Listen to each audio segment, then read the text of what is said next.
Olá, tudo bem? Meu nome é Rebeca Leteia e nesse dia lindo, ensolarado, maravilhoso, com essa deusa Rose dos Santos, diretamente do Quilombo Calunga, a gente vai conhecer um pouquinho da história dessa mulher, tá?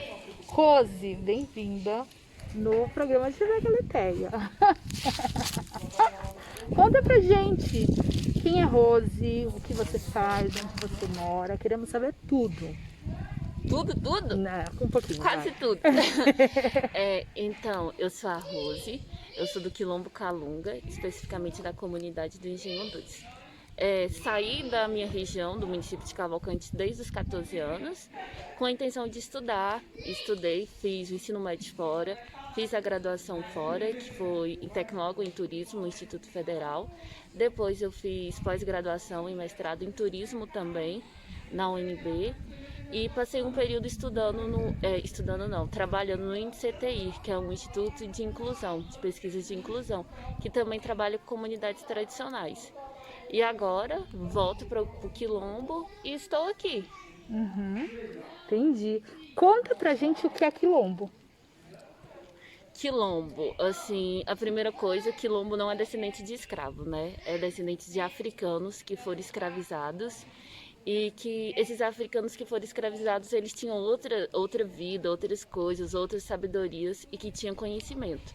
Então, para mim, Quilombo é um lugar de liberdade, onde que a gente luta para existir e resistir.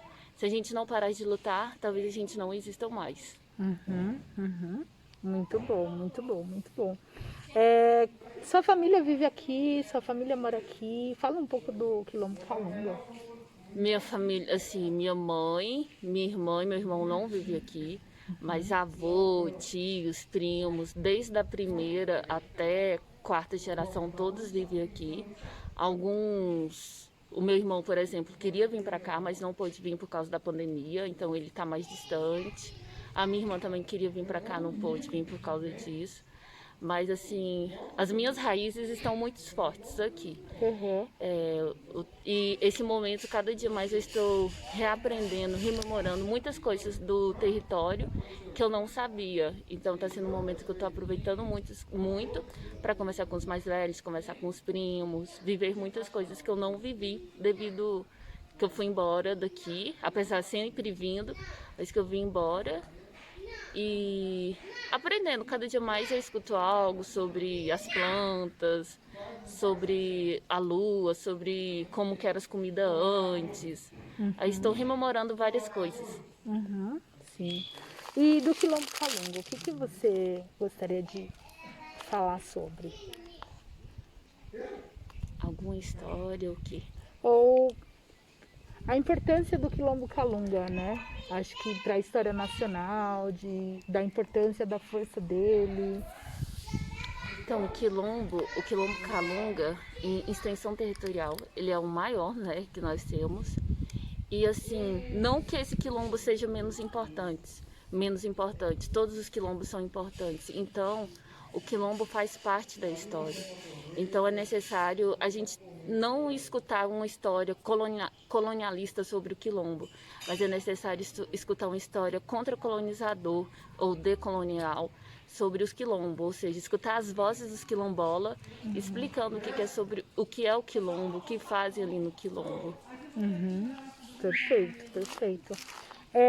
Você falou que faz turismo, formou-se em turismo, é mestre em turismo. Conta também pra gente um pouquinho mais sobre isso. Como foi formar ou algo sobre turismo? Como que é a sua formação? A minha Como que formação. você tem trabalhado? Como que você vem atuar?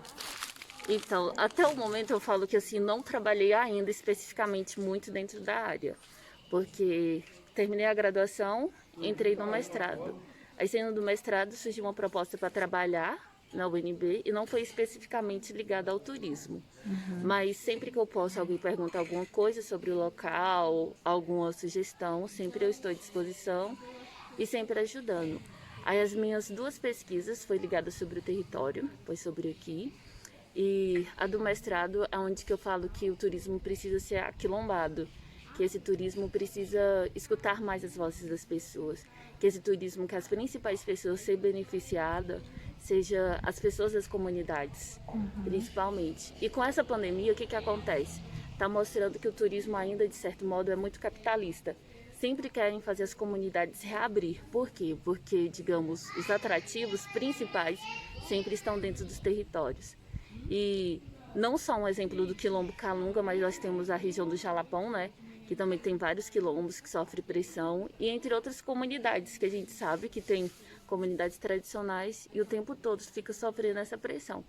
Então é uma proposta de um turismo mais humano, um turismo que respeita principalmente aqueles guardiões do território, que eles sejam as principais pessoas beneficiadas e que as pessoas aprendam a verdadeira história contada pelos de dentro, contada pelas pessoas que vivem ali.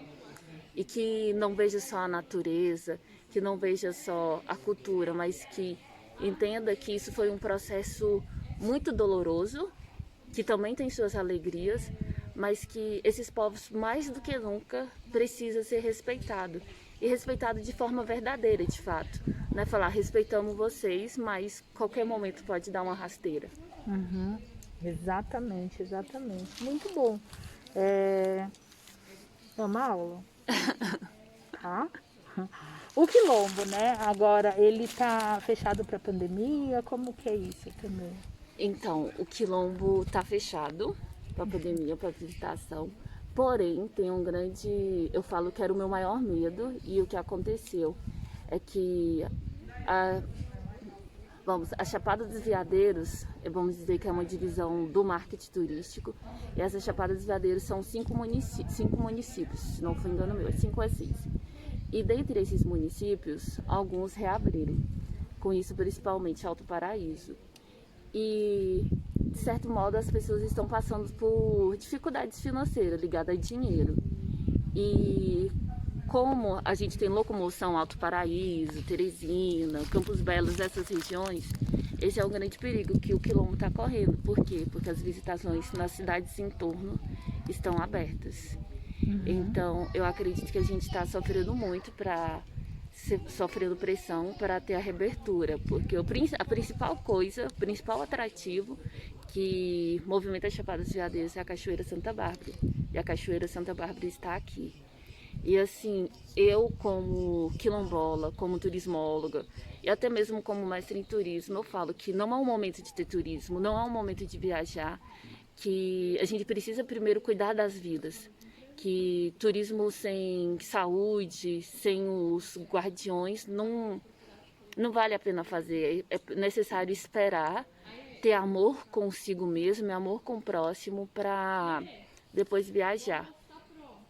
O que acontece? Mesmo fazendo exames, mesmo sabendo que corre risco de você ter de novo, o grande perigo mora na caminhada. A caminhada que você pode parar para abastecer no posto de saúde, a caminhada que você pode passar um cartão para lanchar, ir no banheiro. E às vezes até você mesmo sem querer, você pode levar um vírus para uma comunidade. E assim, nós de comunidades tradicionais somos pessoas muito acolhedoras. A gente não sabe ver uma pessoa mais velha, não dá a benção. Somos pessoas bastante afetuosas, então não é um momento de viajar, não é um momento de ter turismo, é um momento de, infelizmente, ficar isolado, né? Infelizmente, e muito bom também, né? Porque se a gente tem amor com a gente mesmo e amor com o próximo, a gente se isola, fica esperando. E foi muito interessante que esse quilombo em março fechou, né? Isso, ele fechou antes mesmo dos outros locais da Chapada dos Veadeiros fechar. Teve a reunião com as lideranças e eles decidiram fechar. Sim. E aí, isso aqui também dá um bom resultado, né? De tipo, não ter tantos casos, não ter pessoas aqui infectadas com Covid e com óbito. Muito bem, muito bem. Bom, Rose também é uma mulher, né? Faz parte do Bitonga Travel, negra viajante aí. E tem mais alguma coisa que você queria falar? Agora não. Muito bem. Muito obrigada. Eu que agradeço. Ela deu uma aula, deu um show aqui. E é isso. Desejo muita proteção. É o que estou desejando muito. E muito sucesso com o Cifrão aí, porque precisamos sim de dinheiro, precisamos ter reconhecido o nosso papel e você é fantástica. Eu amei conhecê-la, amei poder estar aqui também, dando parte aí um pouco do meu conhecimento, mas na certeza de que eu aprendi mais do que ensinei. Viu? Obrigada. Ambas aprendeu juntas e aquilo que eu te falei, que eu tenho certeza que foi um encontro ancestral. Que apesar de ser um momento difícil, foi um grande momento a gente se encontrar pessoalmente. Uhum. Muito bom, obrigada. A gente não pôde se abraçar, a gente se viu, mas é isso, é a gente cuidando dos nossos, né? Tá Faz sendo parte. difícil não abraçar. Exato. Mas obrigada, tô muito feliz. Gratidão, viu? Gratidão.